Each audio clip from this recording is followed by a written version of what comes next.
Well, first and foremost, I think the African economies have proven to be quite resilient. We project that this year, Africa's GDP growth rate will be 4%. That is this year and next year.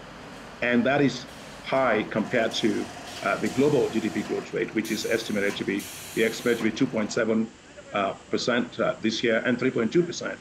We have a program that's called Technologies for African Agricultural Transformation.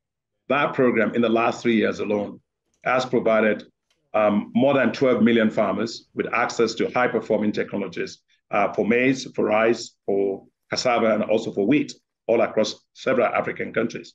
And one of the countries that actually stands out a lot is Ethiopia.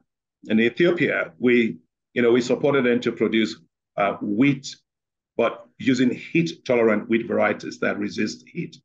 We provided those varieties for them in 2018. And they started in 2018, they cultivated 5,000 hectares. Then this year, they cultivated 1.4 million hectares. And for the first time in their history, Ethiopia is now a net exporter of wheat. We're doing the same also for maize, all across from Kenya to all of East and Southern Africa. We have 5.6 million households that are using what we call water-efficient maize. These are maize varieties that are able to tolerate also drought. Drought is becoming a major issue impacting the economies of African countries. So we've been able to do that. But, I don't believe that Africa's future lies in begging for food. We're sitting on 65% of all the arable land that's uncultivated left in the world. So what we do with that will determine the future of food in the world.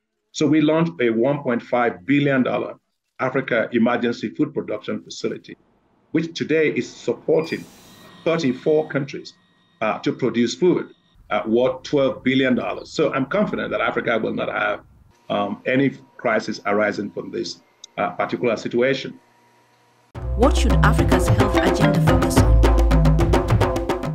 The African Development Bank, we are investing now $3 billion to help to revamp Africa's indigenous pharmaceutical industry so that they can also have access to the active pharmaceutical ingredients that the rest of the world have used in producing generics to be able to manufacture our own drugs.